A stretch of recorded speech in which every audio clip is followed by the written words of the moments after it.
पाठ सेकंड संस्कृत अभिज्ञान शाकुंतलम द्वितीय अंक 1 से 5 पद्य। मैं डॉक्टर मनीषा गोदारा, सह आचार्य संस्कृत राजकीय बांगड़ महाविद्यालय डीडवा। पहला पद्य। कामम प्रिया न सुलभा तद्भाव दर्शन आश्वासी अकृतार्थे अपि मनसिजे रतिम उभय प्रार्थना कुरुते। प्रसंग। प्रस्तुत पद्य महाकवि कालिदास रचित अभिज्ञान शाकुंतलम के द्वितीय अंक से उद्धृत है। प्रस्तुत पद्य में दुष्यंत मन ही मन सोचता है कि भले ही प्रिया शकुंतला आसानी से न प्राप्त हो सके, भले ही वह दुष्प्राप्य हो, परंतु मेरा मन उसके हाव भावों को देखकर संतुष्ट हो गया। अन्वय। कामम प्रिया न सुलभा तू मना तद भाव दर्शन आश्वासी मनसिजे अकृतार्थे अपि उभय प्रार्थना रतिम कुरुते। अनुवाद। भले ही प्रिया शकुंतला सुलभ न हो, किंतु मेरा मन उसके भावों को देखने से आश्वस्त है। कामदेव के सफल न होने पर भी दोनों की परस्पर मिलने की अभिलाषा परस्पर अनुराग उत्पन्न करती ही है। विशेष। श्लोक के पूर्वार्ध में कथित विशेष का उत्तरार्ध वर्णित सामान्य द्वारा समर्थन किया गया है, अतः अर्थांतर न्यास अलंकार है। अकृतार्थ मनसिज रतिम कुरुते, इस अर्थ कामना में विरोध होता है, अतः इसके परिहार के लिए रति का अर्थ काम ने अनुराग लिया जाएगा। इस प्रकार यहाँ विरोधाभास अलंकार भी है। कतिपय विद्वानों ने अप्रस्तुत प्रशंसा अलंकार भी माना है। व्याकरणात्मक टिप्पणी। सुलभा सुलभ खल टाप मनसिजे मनसी जाता मनसी जंड तस्मिन्। दूसरा पद्य। स्निग्धम विक्षितम अन्य तो अपि नयने यद प्रेरयन्तया तया यातम यच्च नितम वयो गुरुतया मंदम विलासाते मा गा इति उपरुदया यद्यपि सा सूयमुक्ता सखी सर्वं तत्किल मत्परायणम अहो कामी स्वतां पश्यति। अन्वय। अन्यथा अपि नयने प्रेरयन्त्या तया यत् स्निग्धं विक्षितं नितं वयो गुरुतया विलासात् एव यच्च मंदं यातं मा गा इति उपरुदया या सखी यदपि सा सूयम उक्ता तत्सर्वं मत्परायणम किल अहो कामी स्वतां पश्यति। प्रसंग। प्रस्तुत पद्य महाकवि कालिदास रचित अभिज्ञान शाकुंतलम के द्वितीय अंक से उद्धृत है। प्रस्तुत पद्य में राजा दुष्यंत विचार करता है कि कितनी विचित्र बात है कि कामीजन सर्वत्र अपना भाव ही देखता है। अन्य व्यक्ति के द्वारा किसी अन्य के उद्देश्य से भी किए गए कार्य को वह अपना ही समझने लगता है। अनुवाद। दूसरी ओर अर्थात लता वृक्ष आदि पर अपनी दृष्टि डालते हुए जो उसके द्वारा मुझे प्रेम पूर्वक देखा गया था, नितंबों के भारीपन के कारण मानो विलास पूर्वक जो उसके द्वारा धीरे धीरे चला गया था, वह सब लगता है मुझे ही उद्देश्य करके हुआ था। आश्चर्य की बात है कि कामीजन सर्वत्र अपना भाव ही देखता है, अर्थात दूसरों द्वारा अन्य उद्देश्य से किए गए कार्यों को भी कामीजन अपने लिए ही समझने लगता है। विशेष। कामी स्वतां पश्यति। कामी व्यक्ति किसी सुंदरी के प्रति आकर्षित हो जाता है, वह उसका प्रतिदिन पीछा करता है। सुंदरी ने अति स्वाभाविक ढंग से एक दो बार उस कामी की ओर देख लिया, वह समझने लगा कि ये तो मुझ पर आकर्षित है। यही है कामी स्वतां पश्यति का भाव। प्रस्तुत पद्य में सामान्य द्वारा विशेषण का समर्थन रूप अर्थांतर न्यास अलंकार है। विलासात एवं में उत्प्रेक्षा अलंकार है। शार्दुल विकीर्ण छंद। व्याकरणात्मक टिप्पणी। स्निग्धम स्नी कत प्रत्यय विक्षितम वि इक्ष कत प्रत्यय यातम या भावे कत प्रत्यय सा सूयम असूयया स सूयम स से सादेश कामी कामो अस्याम अस्ति इति कामी काम इनि प्रत्यय। तीसरा पद्य है। न नम्यतुम अधिज्यम अस्मि शक्तो धनुर्इदम आहित सहायकम मृगेषु स वस्तिम उपेत्य यही प्रियाया कृत इव मुग्ध विलोकित उपदेशः।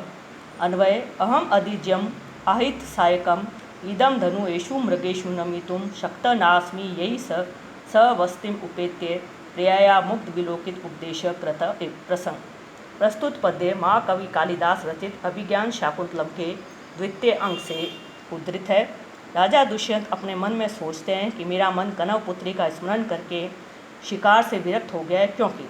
अनुवाद। चढ़ी हुई प्रत्यंचा वाले बाण युक्त इस धनुष को हरिणों पर चलाने में सक्षम नहीं हूँ, जिन्होंने मेरी प्रिया शकुंतला के सहवास को प्राप्त करके मानो उसे मनोदृष्टिपात का उपदेश दिया है। विशेष प्रस्तुत पद्य में दुष्यंत का शकुंतला के प्रति अनुराग व्यंजित हो रहा है, क्योंकि प्रत्येक प्रिय को अपने प्रिय व्यक्ति की प्रत्येक वस्तु प्रिय होती है।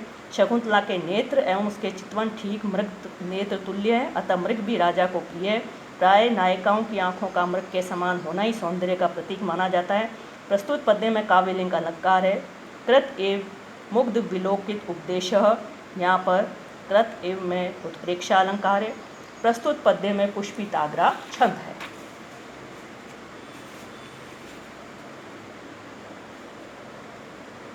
व्याकरणात्मक टिप्पणी। नमितुम नम धातु निच तुमुन प्रत्यय उपेत्य उप इन धातु ल्यप प्रत्यय कृता क्री धातु कत प्रत्यय अधिज्यम अधिगता ज्या यस्मिन् तद बहुब्री समास मुग्ध विलोकित उपदेश मुग्धस्य विलोकितस्य उपदेश तत्पुरुष समास मुह कत प्रत्यय मुग्ध विलोकित विलोक कत प्रत्यय उपदेश उपदेश घन प्रत्यय।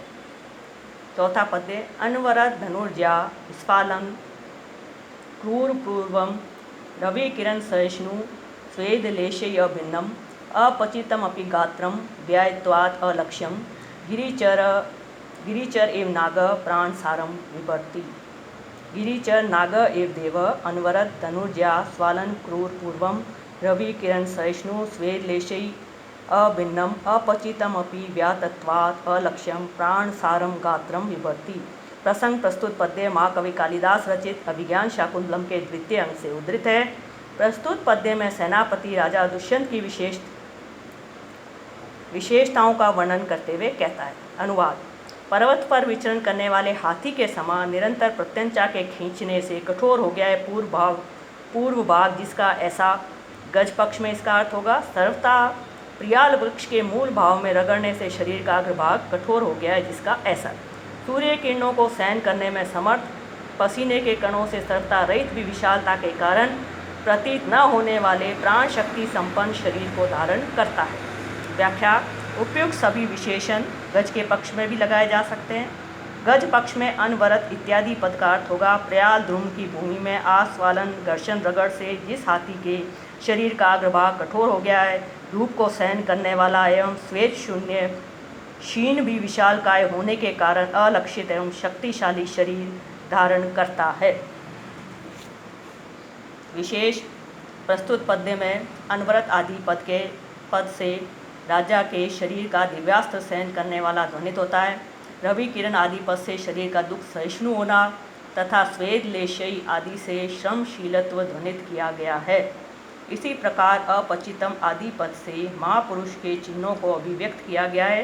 पर्वतचारी से उसका स्वातंत्र्य घोषित किया गया है। श्लोक के द्विअर्थक होने से इसमें श्लेष अलंकार है। गिरिचर नाग एव में उपमा अलंकार है। व्याकरणात्मक टिप्पणी। गिरिचर गिरिशु चरती इति गिरिचर चरेष्ट सूत्र से गिरिचर ट प्रत्यय सहिष्णु स ईष्णुच भिन्नम विद कत प्रत्यय अपचितम अपची कत प्रत्यय लक्ष्यम लक्ष्यत प्रत्यय स्वेद लेशय अभिन्नम स्वेदस्य लेशय षष्ठी तत्पुरुष तई अभिन्नम। पांचवा पद्य मेद छेद कृशोदरम लघु भवती उत्थान योग्यम वपु सत्वानाम अपि लक्ष्यते विकृतिमच्चित्तं भय क्रोधयो उत्कर्ष स च ध्वनिनां यदीश्व सिद्ध्यन्ति लक्ष्ये चले मिथ्या एव व्यसनं वदन्ति प्रज्ञाम् ईदृक् विनोदः कुतः।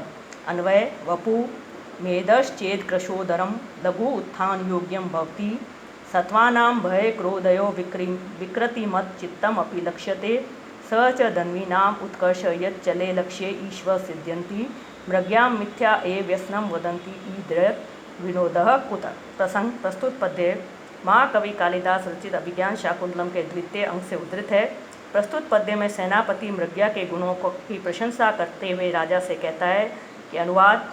शिकार से शरीर चर्बी के कम होने से कृशोदर वाला चुस्त तथा परिश्रम करने योग्य हो जाता है। जीवों के भय और क्रोध की दशा में विकार युक्त चित्त भी पहचाना जाता है और यह धनुर्धारियों के लिए उत्कर्ष का विषय है कि चंचल लक्ष्य पर भी बाण सफल हो जाते हैं, अर्थात चूकते नहीं हैं।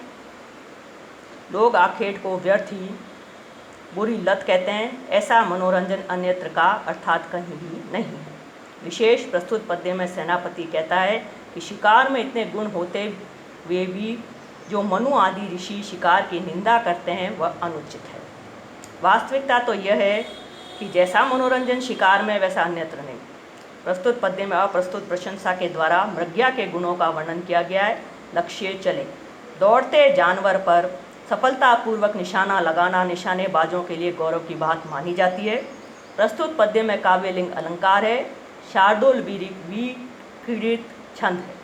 व्याकरणात्मक टिप्पणी, उत्कर्ष उत्कृष्ट घन प्रत्यय, धन्वीनाम धनव इनी धन्विन षष्ठी एकवचन, छेद छिद्रित घन प्रत्यय, कृश कृश क प्रत्यय, उत्थानम उदस्था ल्युट प्रत्यय, विकृतिमत विकृति विद्यते यस्मिन् तत्, व्यसनम वि अस ल्युट प्रत्यय, विनोदः विनुद घन प्रत्यय, मेदस छेद कृशोदरम मेधस छेदेन कृशम उदरम यस्य तत् बहुव्रीहि समास, भये क्रोधयो भये च क्रोधे च द्वंद्व समास।